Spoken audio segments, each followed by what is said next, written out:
Yes, my dear students, in the first part of production we have discussed TP, AP और MP क्या होता है, total product, average product and marginal product, ये हम discuss कर चुके हैं। तो आई होप कि वो वीडियो आपको अंडरस्टैंड आप कर चुके हो उसको। अब उसके आगे का पार्ट हम कर रहे हैं, very very important question from CBSE point of view. Law of variable proportion, this is law of variable proportions, कि जो प्रोडक्शन फंक्शन है डिफरेंट स्टेजेस में कैसे वेरी करता है, कैसे वो चेंज करता है। तो ये लॉ हमें क्या बताता है?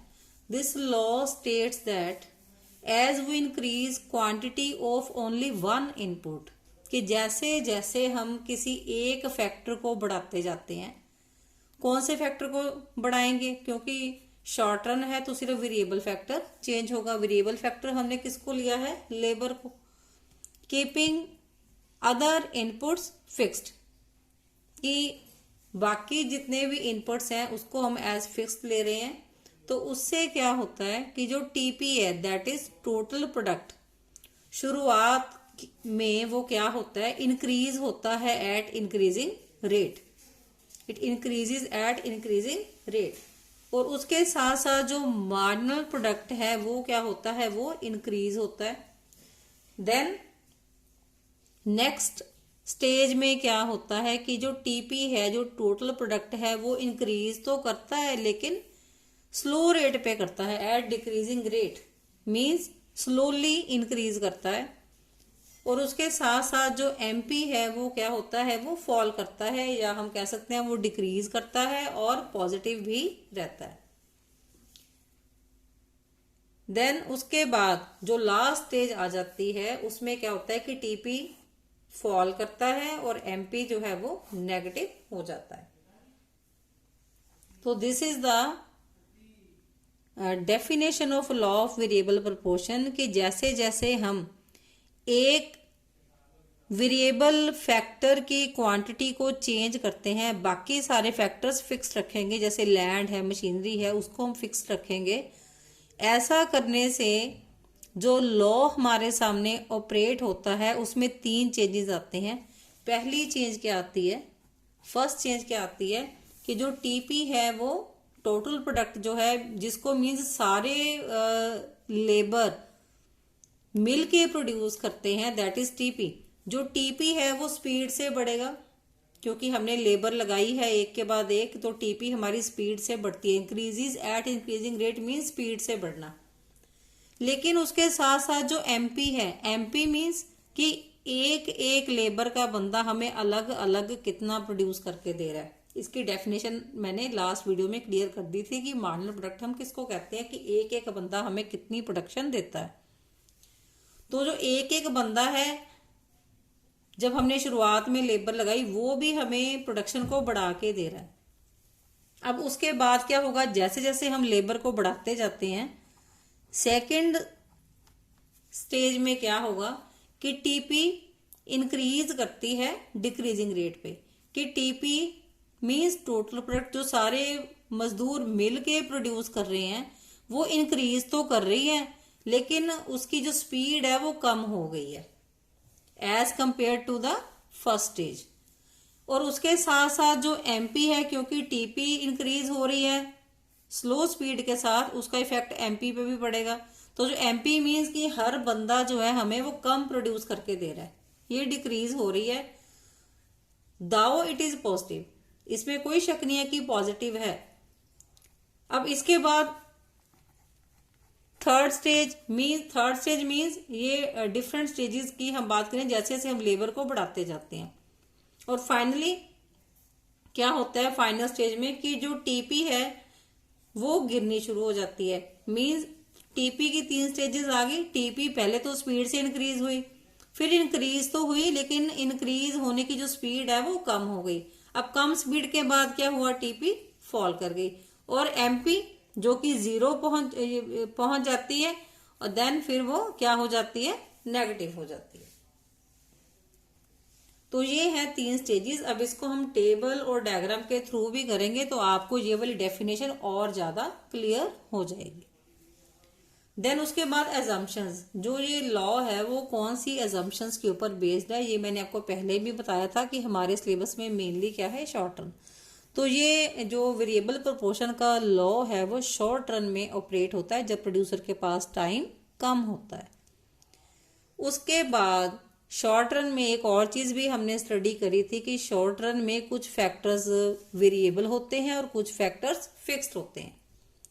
देन आफ्टर दैट कि ये जो लॉ है ये सारे फिक्स्ड फैक्टर्स को अप्लाई होता है इंक्लूडिंग लैंड। उसके बाद ये प्रोडक्शन में अप्लाई होता है सिर्फ। देन हम ये मान के चलते हैं कि जितने भी वेरिएबल फैक्टर हैं, that is for example labour, वो सारे ही इक्वली एफिशिएंट है। ये नहीं कि कोई लेबर कम प्रोड्यूस कर सकती है तो कोई ज्यादा, सारे इक्वली एफिशिएंट है। द नेक्स्ट एजम्पशन हम क्या मान के चलते हैं कि जो टेक्नोलॉजी है वो चेंज नहीं होगी, दैट विल रिमेन कांस्टेंट। क्यों कांस्टेंट रहती है टेक्नोलॉजी? क्योंकि प्रोड्यूसर के पास शॉर्ट रन है, उसके पास समय की कमी है, वो टेक्नोलॉजी को चेंज नहीं कर सकता। अब इसी लॉ को हम टेबल और डायग्राम के थ्रू एक्सप्लेन करते हैं और इसको समझने की कोशिश करेंगे। बच्चे सभी ध्यान से देखेंगे इसको, this is very very important. अब जो टेबल है इसको लर्न करने का भी एक मेथड होता है कि ताकि हमें पेपर में भूले ना। तो हमने ये चीजें हमने इसमें लेनी है। हमें पता है शॉर्ट रन में हमने क्या लिया है, fixed factor and variable factor, क्योंकि शॉर्ट रन है तो हमने एक कॉलम बनाया फिक्स्ड फैक्टर का, एक कॉलम बनाया वेरिएबल फैक्टर का। फिक्स्ड फैक्टर हमने लिया है यूनिट्स ऑफ लैंड, हेक्टेयर। अब लैंड फिक्स्ड है इसलिए 1 पीस ऑफ लैंड है, that's why I have written 1 1 1 means only 1 piece of land is used. इस लैंड के पीस को हम बढ़ा नहीं सकते क्योंकि शॉर्ट रन है।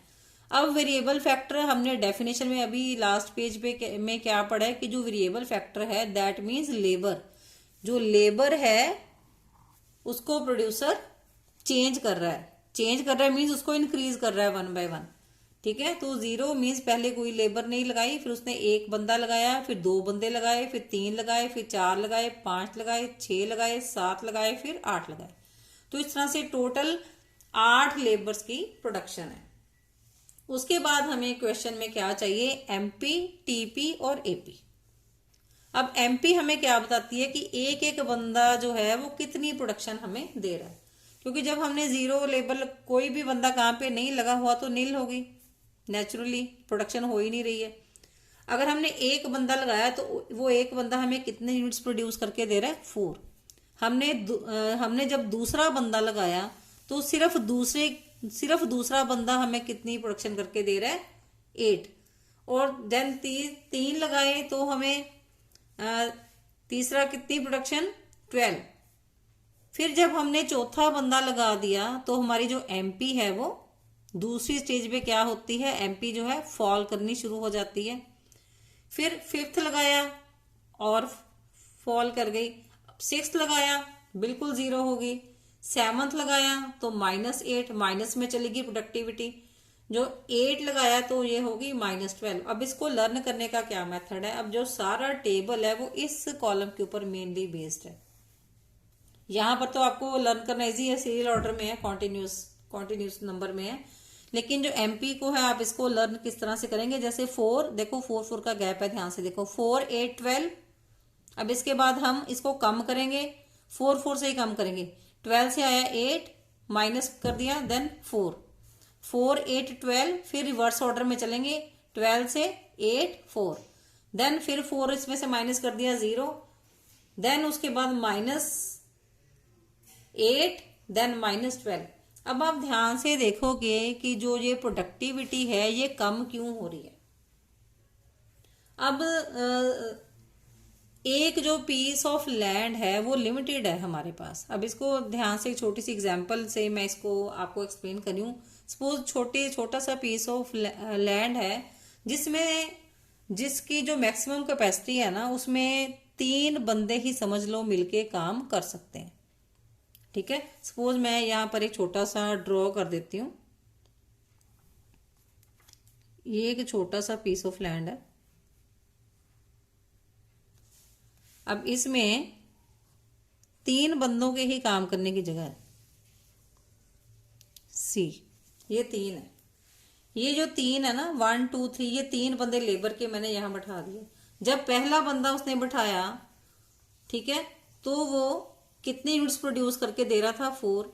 जब उसने दूसरा बंदा बैठाया तो प्रोडक्शन कितनी हो गई उसकी? 8। जब उसने तीसरा बैठाया तो उसकी प्रोडक्शन कितनी हो गई? 12। अब आप पीस ऑफ लैंड को देखोगे ध्यान से, इसमें 3 बंदे ही काम कर रहे हैं।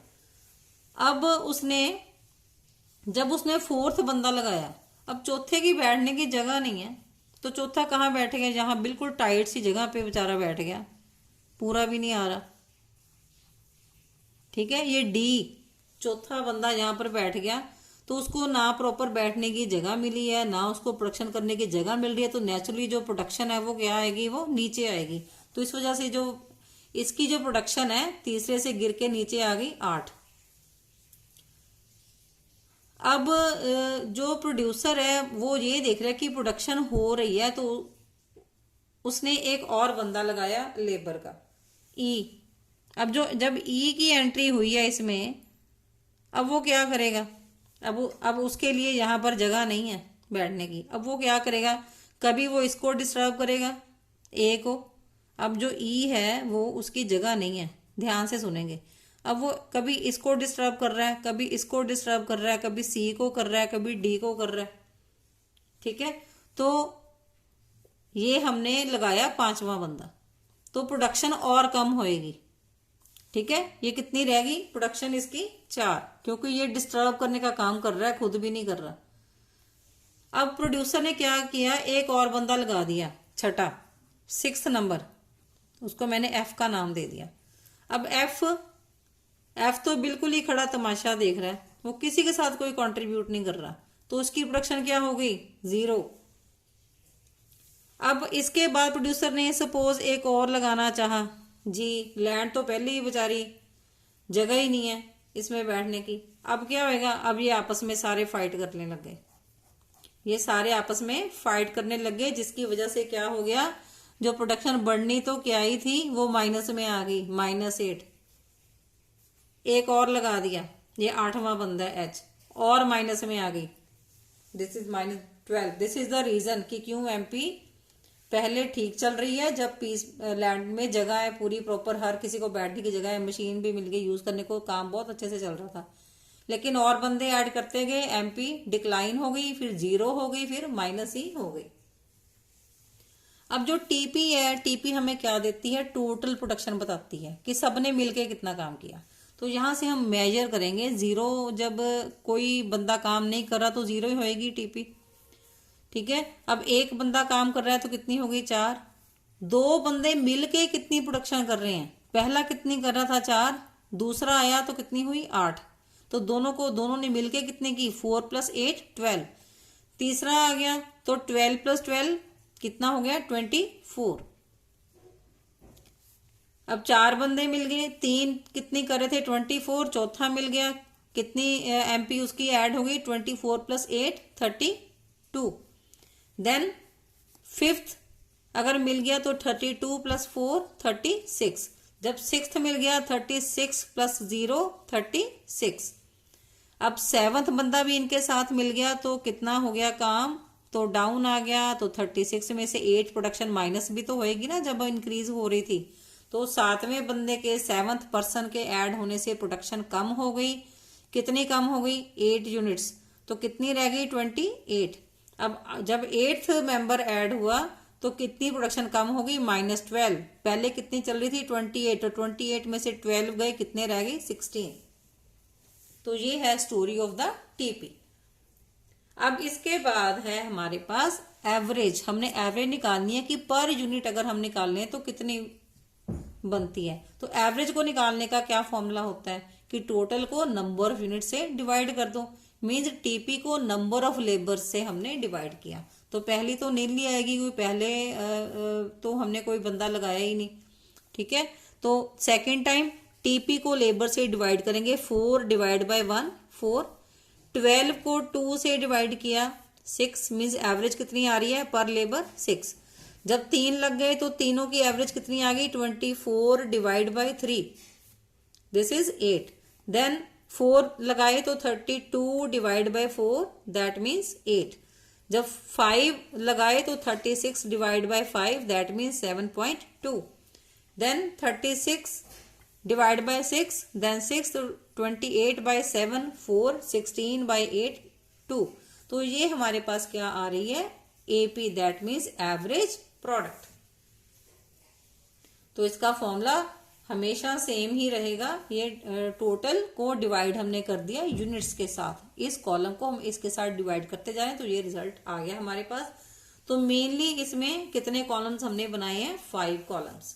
तो 5 कॉलम्स में से जो एमपी है उसको सिर्फ लर्न करने की जरूरत है, बाकी तो कॉलम इससे ही डेवलप हो जाते हैं। तो एमपी का मैंने आपको बता दिया क्या मेथड है, 4 8 12 रिवर्स कर दो 8 4 0। देन यहां पर बस थोड़ा सा आएगा -8, हमने डिक्लाइन ज्यादा शो करनी है क्योंकि इन्होंने लड़ना शुरू कर दिया आपस में। तो -8 देन -12। अब इसी से हम टीपी डेवलप होगी इसको ऐड करके, जैसे हम फ्रीक्वेंसी से क्यूमुलेटिव फ्रीक्वेंसी बनाते हैं सेम वे 4 8 12 12 12 24, इस तरह से हमने ये बना लिया। और एवरेज जब हमने निकालनी है टोटल प्रोडक्ट को यूनिट्स के साथ हमने डिवाइड करके ये हमारे पास एवरेज आ गई। अब इसको हम बेटा डायग्रामेटिकली प्रेजेंट करेंगे। तो यूनिट्स ऑफ वेरिएबल फैक्टर लिया है एक्स एक्सिस पे, टोटल प्रोडक्ट मैंने लिया है वाई एक्सिस पे। तो यूनिट्स ऑफ लेबर हमने 8 बंदे लगाए थे, 8 पर्सन, तो 8 में हमने इक्वल इक्वल डिवाइड कर दिया और इस साइड पे हम शो कर रहे हैं टोटल प्रोडक्ट। तो इसमें हमने फ्री हैंड बनाना है ग्राफ, लेकिन हमारा ग्राफ सही बने तो उसके लिए कुछ थोड़े से पॉइंट्स हम प्लॉट कर लेंगे। दैट मीन जहां से हमारी स्टेज शुरू होती है 0 से शुरू होती है, 0 पे तो 0 ही है टीपी। तो टीपी जब 1 यूनिट लगाया तो कितना है 4, तो हमने 1 पे 4 का मार्क लगा लिया। देन उसके बाद जो हमारी फर्स्ट स्टेज है वो खत्म कहाँ पे हो रही है 3rd यूनिट पे। 3rd यूनिट तक हमारी प्रोडक्शन इंक्रीज हुई है ना, ये देखो 4 12 देन 24। तो 3 पे कितना है 24, यहाँ पर यहाँ तक हमारा फर्स्ट फेज है। तो इसको हम यहां से ऐसे ज्वाइन कर देंगे ऐसे, ठीक है। तो नेक्स्ट जो 5th और 6th 2 यूनिट्स हमने, क्योंकि 5th और 6th में जो टीपी है वो सेम है, दिस इज सेम।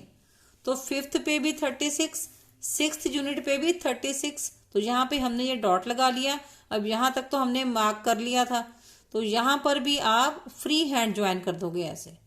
अब उसके बाद सिर्फ लास्ट वाला पॉइंट मार्क कर लो कि 8th जो बंदा है वो हमें कितनी टोटल प्रोडक्शन दे रहा है 16। तो 8 पे कितना हुआ यहाँ पर 16, इधर से हम मैयर कर लेंगे 16, तो इधर हमने ज्वाइन कर दिया। तो इस तरह से मेन पॉइंट्स मीन फर्स्ट को हमने पॉइंट प्लॉट कर लिया। 3rd पे हमारा फर्स्ट फेज खत्म हो रहा है, इसका नंबर हमने यहाँ पे 24 था। 3rd यूनिट पे टीपी हमारी कितनी थी 24, तो इसको मार्क कर लिया। देन 6th पे और 5th पे 36 बराबर बराबर थी, इसको मार्क कर लिया। और 8th पे कितनी थी 16। तो ये सारे पॉइंट्स हमने ये फ्री हैंड ज्वाइन कर दिए। अब आप बेटा देखोगे ध्यान से, ये 3 स्टेजेस पे हमारी जो टीपी है वो शो हो रही है। 0 to 3rd यूनिट हम यहाँ पर बोलेंगे increasing returns to a factor. तो ये फर्स्ट स्टेज है हमारी 0 to 3, जब हमारा क्या है increasing returns to a factor. कि जब हमारी increasing returns to a factor में हम क्या लिखेंगे कि हमारी जो टीपी है वो इंक्रीज कर रही है एट इंक्रीजिंग रेट। आप देखोगे ध्यान से कि टीपी जो है वो इंक्रीज कर रही है, आप नंबर्स में भी देखेंगे इंक्रीजिंग रेट पे कर रही है। हमें कैसे पता चलता है कि इंक्रीजिंग रिटर्न में ये इंक्रीजिंग रेट पे कर रही है, मीन्स फास्ट स्पीड पे कर रही है। जैसे 4 और 8 12, देन 12 और 12 24। लेकिन 24 के बाद हमारी इंक्रीज तो हुई है, लेकिन इंक्रीज होने की स्पीड स्लो हो गई है। तो ये हमने डेफिनेशन में भी पढ़ा था कि जो फर्स्ट स्टेज है तब हमारी जो टीपी है वो क्या होती है इंक्रीजिंग रेट पे इंक्रीज होती है। आप देखोगे ध्यान से 4 और 8 12, पहले 8 से इंक्रीज हुई है, फिर 12 और 12 12 से इंक्रीज हुई है 24। तो ये जो हमारी टीपी है वो इंक्रीजिंग रेट पे मीन्स फास्ट स्पीड से इंक्रीज हो रही है। यहाँ मैंने आपको एग्जांपल भी दी थी, जब 3 बंदे काम कर रहे थे तो स्पीड से काम हो रहा था, तो वो हमारी फर्स्ट स्टेज है जब तीनों के बैठने की जगह थी लैंड में, क्योंकि लैंड के पीस को हम बढ़ा नहीं सकते। तो ये इसको हम इसीलिए हमने फर्स्ट फेज का नाम क्या रखा है, increasing returns to a factor. तो इसमें हम क्या लिखेंगे, TP increases at increasing rate. अब जो सेकंड फेज है, अब सेकंड फेज में हम टीपी का देखेंगे क्या हाल है। अब सेकंड फेज में जो टीपी है वो इंक्रीज तो कर रही है। अब 24 के बाद देखेंगे स्टेप उसने क्या लिया टीपी में। 24 के बाद इंक्रीज तो हुई है 32, लेकिन 24 में कितने ऐड हुए, 8 यूनिट की प्रोडक्शन बढ़ी। 24 प्लस 8 32, पहले कितनी बढ़ी थी, 12 और 12 24 थे। अब कम हो गई स्पीड, बढ़ी तो है लेकिन सिर्फ 8 यूनिट्स बढ़े हैं। उसके बाद फिर हमने नोटिस किया कि 32 के आगे टीपी बढ़ी तो है लेकिन 4 यूनिट बढ़े हैं सिर्फ।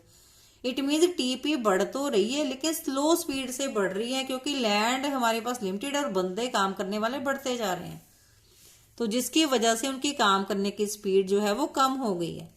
तो ये है हमारी सेकेंड स्टेज की 32 से 36 हो गई, इंक्रीज तो हुई है। देन 36 से लेके 36 जो है वो उतनी ही स्पीड रही है, कांस्टेंट हो गई स्पीड काम करने की। ठीक है, तो इसको भी हमने प्लॉट कर लिया हुआ। तो यहां पर 6th यूनिट पे जो टीपी है वो मैक्सिमम कितनी पहुंची है, 36 एट 6 यूनिट। तो ये है गैप सेकेंड स्टेज का 3rd यूनिट से लेके 6th यूनिट तक जो हमारी टीपी है वो इंक्रीज तो हुई है लेकिन स्लो स्पीड पे हुई है, या हम यू कह सकते हैं कि जो टीपी इंक्रीज तो हुई है वो डिक्रीजिंग रेट पे हुई है या स्लो स्पीड पे हुई है। इसलिए हमने सेकंड स्टेज को क्या नाम दिया है, diminishing returns to a factor. Then next stage को हमने नाम दिया है negative returns to a factor. हमने इसको नेगेटिव रिटर्न का नाम क्यों दिया है, क्योंकि यहाँ पर जो टीपी है वो फॉल करनी शुरू होगी, जिसकी वजह से हमने इसको क्या बोला है, बियॉन्ड पॉइंट एम पे जो है जो यहाँ पर मैंने एम लिखा है, तो यहाँ पर जो टीपी है वो बेटा मैक्सिमम है, इसके बाद टीपी फॉल कर गई है। तो TP falls beyond point M के बाद जो है वो टीपी फॉल कर गई है। अब एक और चीज है इस डायग्राम में देखने वाली, मैंने क्यू पॉइंट पे पॉइंट ऑफ इन्फ्लेक्शन लिखा है। पॉइंट ऑफ इन्फ्लेक्शन का क्या मतलब है कि पॉइंट क्यू से टीपी जो कर्व है उसने अपनी डायरेक्शन चेंज करी। आप देखोगे ध्यान से, पहले ऐसे गई है टीपी, देन उसके बाद थोड़ी ऊपर से ऐसे जा रही है।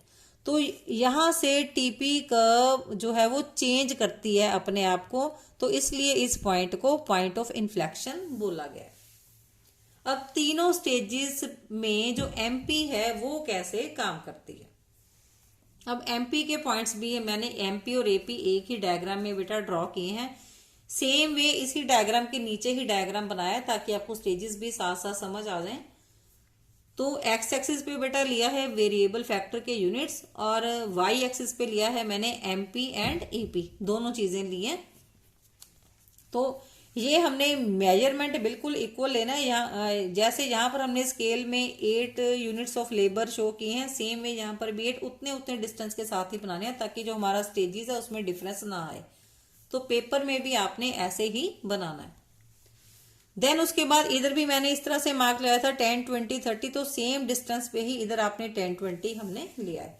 अब हमने जो स्टेजेस हैं हमने ऊपर से लाइन मार्क किया कि 3rd यूनिट तक हमारी फर्स्ट स्टेज है, यहां से हमने लाइन ड्रॉ कर देनी है नीचे 3rd यूनिट तक, ये हमारी बिल्कुल सेम आनी चाहिए। इसीलिए जो मेजरमेंट है बड़े ध्यान से लेनी है ताकि सेम आए। देन उसके बाद 6th यूनिट पे हमारी सेकंड स्टेज खत्म हो रही है, यहाँ से हमने ड्रॉ किया जो सेकंड स्टेज यहाँ पर खत्म हो रही है, ये नीचे तक हम ले गए। इसके बाद 3rd स्टेज है। अब एमपी को देखेंगे ध्यान से, जो एमपी है उसने फर्स्ट स्टेज में, सेकंड स्टेज में और 3rd स्टेज में किस तरीके से रिएक्ट किया। अब इसके भी हम कुछ पॉइंट्स, सारे प्लॉट नहीं करेंगे, कुछ पॉइंट जहां से फर्स्ट स्टेज शुरू हो रही है और जहां पर फर्स्ट स्टेज खत्म हो रही है, और इसी तरह से सेकंड स्टेज जहां से शुरू हो रही है जहां पे खत्म हो रही है उसके पॉइंट हम मार्क कर लेते हैं। तो एमपी का जो फर्स्ट स्टेज का पॉइंट है 0 से स्टार्ट हो रही है। फर्स्ट लेबर ने कितनी एमपी हमें दी है 4, तो यहाँ पर हमने 4, ये 4 का मार्क लगा दिया। देन थर्ड पे हमारे पास कितनी है एमपी, ये 12, ये एमपी है बेटा। तो उसके बाद एक और हम मार्क लगा लेते हैं ताकि हमारा जो डायग्राम है वो बहुत सफाई के साथ बने, नीट एंड क्लीन होना चाहिए डायग्राम पेपर में। तो फोर्थ में हमारे पास है 8, तो दिस इज 8, यहां पर मैं लिख रही हूं, ये 8 हमने मार्क किया इधर से मेजर करके। देन उसके बाद 6 यूनिट पे हमारी एमपी कितनी है 0, तो ये 0 आ गई। उसके बाद सीधा 8th पे ले लो, 8th में हमारी -12 है, तो मैंने ये इधर ये मेजर करके ये -10 का मैंने मार्क लगाया, इधर -12 का। तो डायग्राम्स तो आप 6th क्लास से बनाते आ रहे हो, सिर्फ पॉइंट्स प्लॉट करने हैं, तो इसमें कोई हार्ड एंड फास्ट रूल नहीं है। बस आपने सारे पॉइंट्स प्लॉट करने की जरूरत नहीं है, क्योंकि बेटा पेपर में इतना टाइम नहीं होता हमारे पास कि हम एक एक पॉइंट को प्लॉट करके डायग्राम बनाए। तो आपने बिल्कुल थोड़े से पॉइंट प्लॉट करने हैं जिससे हमारा जो डायग्राम है वो सही तरीके से बन जाए। कि जैसे फर्स्ट स्टेज का पहला पॉइंट मार्क कर लिया, फिर फर्स्ट स्टेज का एंड वाला, मीन्स फर्स्ट पे कितना है, थर्ड पे कितना है, 6th पे कितना है और 8th पे कितना है, इतना हमने ये टेबल बनाया हुआ है, इस यहाँ से देख के हमने मार्क कर लेना, इतनी सी बात है सिर्फ। तो इसको हमने ज्वाइन कर लिया ऐसे, तो ये हमारी बन गई एमपी। तो यहाँ से हमने गुलाई की शेप देनी है थोड़ी सी, क्योंकि इसको कर्व शेप में शो करना है, ठीक है। तो यहां से हम इसको गुलाई देने की कोशिश करेंगे, ये थोड़ा सा गोल। देन उसके बाद ये हमने एमपी बना ली। तो हम पहले एमपी को हम रीड कर लेते हैं कि तीनों स्टेजेस में जो एमपी है उसने किस तरीके से बिहेव किया है। कि जो फर्स्ट स्टेज है, फर्स्ट स्टेज में जो एमपी है, एमपी को यहां पर देखेंगे ध्यान से, एमपी क्या हो रही है, इंक्रीज कर रही है। फर्स्ट स्टेज में 4 थी, 8 होगी, 12 हो गई। हमारी फर्स्ट स्टेज यहाँ पर खत्म होती है थर्ड यूनिट पर, तो यहाँ पर हमारी जो एमपी है वो मैक्सिमम है। दैट मीन्स थर्ड यूनिट पे कितनी है 12, this is maximum when MP is maximum. इसके बाद सेकंड स्टेज स्टार्ट होगी। सेकंड स्टेज पे क्या हो रहा है, यहाँ पर फिगर्स देखेंगे ध्यान से, अब गिरनी शुरू हो गई एमपी। 12 से कितनी हो गई 8, 8 से कितनी होगी 4, 4 से कितनी हो गई 0। तो सेकंड स्टेज खत्म होते होते एमपी कितनी हो गई 0। तो हमने इसको फ्री हैंड ऐसे ज्वाइन इसको कर दिया यहां से यहां तक। देन उसको यहां से यहां तक हमने ज्वाइन कर दिया, पॉइंट्स हमने प्लॉट किए हुए हैं। अब इसके बाद थर्ड स्टेज में क्या हो गया, थर्ड स्टेज में क्या हो गया, 0 से शुरू होके क्या होगी -8 -12। तो ये हमने शो कर दिया, ये माइनस हो गया। तो हमने जब हम इसको डायग्राम में आप रीड करोगे ध्यान से, चाहे आप टेबल से भी रीड कर लो, दोनों चीजें हमें यही बता रही हैं कि फर्स्ट स्टेज में जब इंक्रीजिंग रिटर्न था, टीपी इंक्रीज हुई है इंक्रीजिंग रेट पे, और साथ साथ जो एमपी है वो इंक्रीज हो रही है, एमपी इज इंक्रीजिंग। जब हम सेकंड स्टेज पे पहुंचे, सेकंड स्टेज को हमने क्या हेडिंग दिया, डिमिनिशिंग रिटर्न्स। डिमिनिशिंग रिटर्न्स क्यों है, क्योंकि टीपी इंक्रीज तो कर रही है but it at decreasing rate. तो in the second phase TP जो है it increases at decreasing rate, और नीचे जो एमपी है वो क्या कर रही है, एमपी फॉल्स, ठीक है। अब थर्ड स्टेज में क्या है, थर्ड स्टेज में जो जब 6th पे ये एंड हुई है सेकंड स्टेज, टीपी यहाँ पर मैक्सिमम है, TP is maximum. Second stage के एंड होने पे हम ये पॉइंट भी लिखेंगे सेकंड स्टेज में कि जो हमारी टीपी है वो मैक्सिमम है, लेकिन उसके साथ साथ जो हमारी एमपी है वो क्या हो गई है 0। और थर्ड स्टेज में क्या है, टीपी फॉल कर गई है, और इधर जो एमपी है वो क्या हो गई है नेगेटिव, एमपी इज नेगेटिव। और यहां पर जो एमपी है वो हमारी क्या हो गई है, नेगेटिव हो गई है।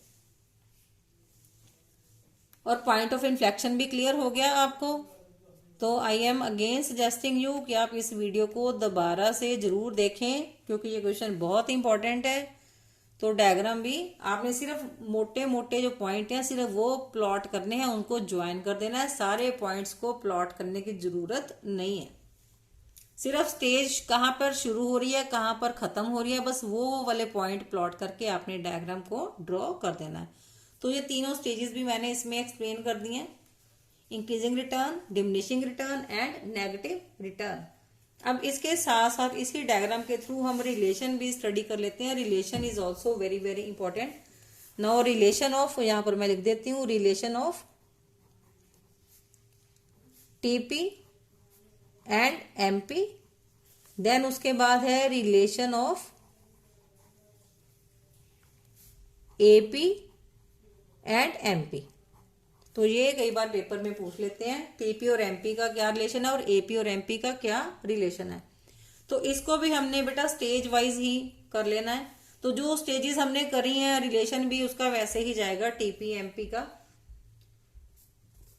ठीक है, तो सो लॉन्ग एज कि जैसे जैसे जो एमपी इंक्रीज हो रही है तो टीपी भी इंक्रीज हो रही है, वो सेम ही रहेगा रिलेशन का पॉइंट। जो स्टेज में हमने लिखा है वही रिलेशन में लिखना है कि in the first stage when TP increases at increasing rate, MP जो है it also increases। अब उसके बाद जो सेकंड फेज में क्या है MP, अब इसमें हम जो रिलेशन है उसमें MP को पहले एक्सप्लेन कर दो, TP को बाद में एक्सप्लेन कर दो, क्योंकि MP से TP बनी है। तो दिस इज द रिलेशन। पहले हमने MP का कॉलम बनाया ना, फिर TP का बनाया। तो उसी तरीके से आपने जो रिलेशन है वो डिस्कस कर लेना है अपना। तो इसमें सेकंड स्टेज में MP falls when MP falls TP increases at decreasing rate। Third point क्या आएगा कि when MP goes zero and when MP goes zero TP becomes maximum। Fourth point में आप क्या लिखोगे कि when MP falls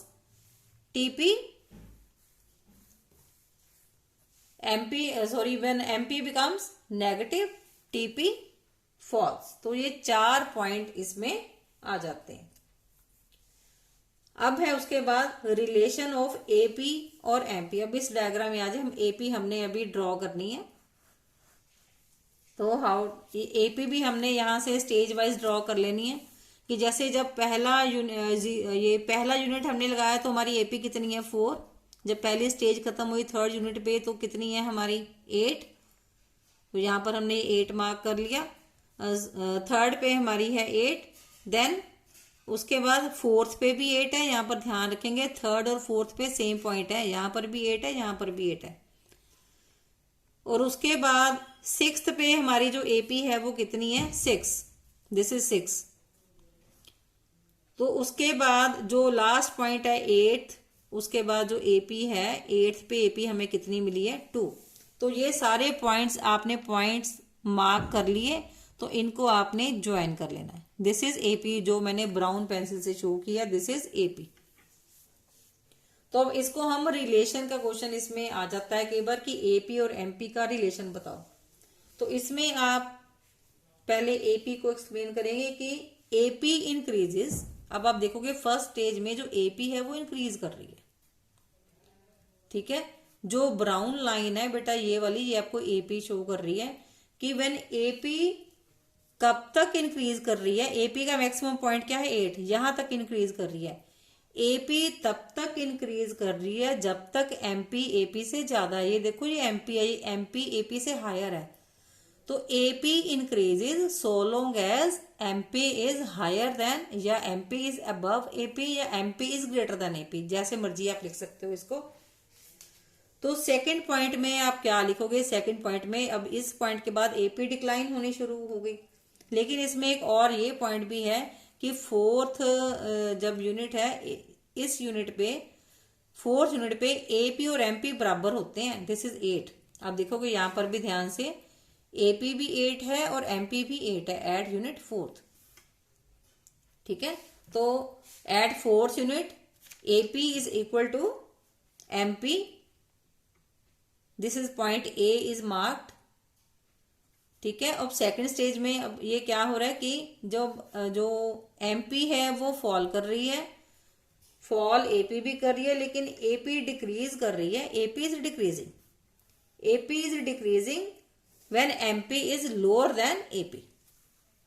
अब इस पॉइंट के बाद एमपी जो है, यदि ब्लैक लाइन एमपी शो कर रही है, ये एमपी जो है वो एपी से नीचे आ गई।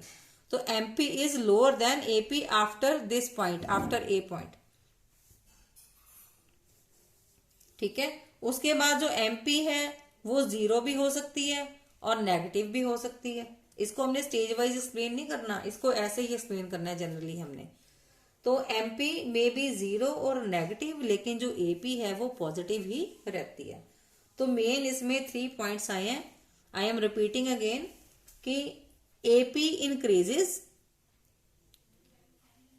When MP is higher than AP.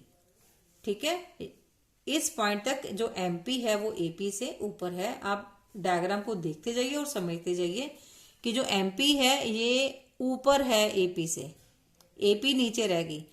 ठीक है, तो फर्स्ट पॉइंट में क्या लिखेंगे, MP is higher than AP and AP increases. अब इस पॉइंट के बाद देखो, जो एमपी है वो एपी से नीचे आ गई।